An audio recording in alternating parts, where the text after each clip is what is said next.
maging 55 instead of 53. Ang nag-approve nung committee report with the House resolution setting forth the articles of impeachment. So apat po yung articles of impeachment na na-approve as amended. Number one, yung misuse or abuse of confidential funds. Yung pangalawa, unexplained wealth. Several subheadings po yun. Pinadagdag ko nga ho yung tungkol sa failure to divest their interest in business. And then, pangatlo po, yung bribery and graft and corruption, yung sa DepEd.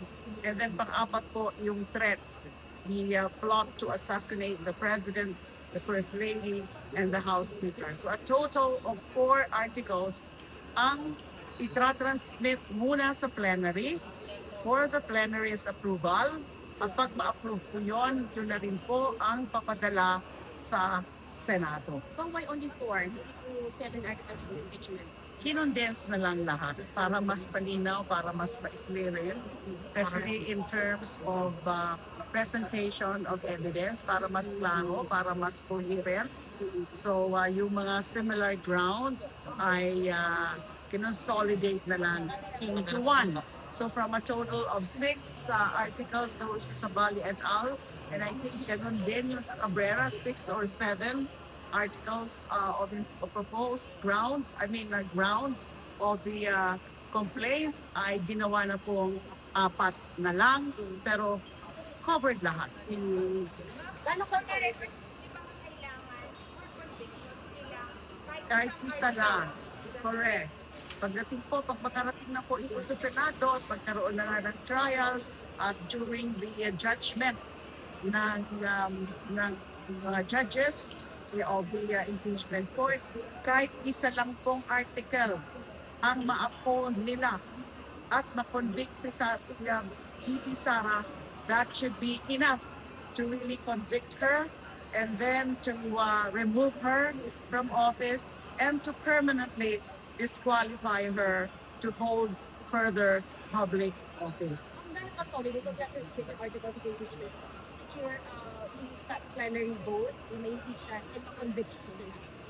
Secure na secure po kasi supported by evidence, supported by facts and circumstances as well as evidence. Kung mahaba po yung mga discussion sa committee report and doon sa resolution setting forth the articles of impeachment, yung articles of impeachment naka-attach mismo yan sa resolution because the resolution is entitled Resolution Setting Forth the Articles of Impeachment. And we believe, kaya nga po ganyan ang resulta ng botohan, unanimous vote of 55 members all present, all 55 members present na approve po.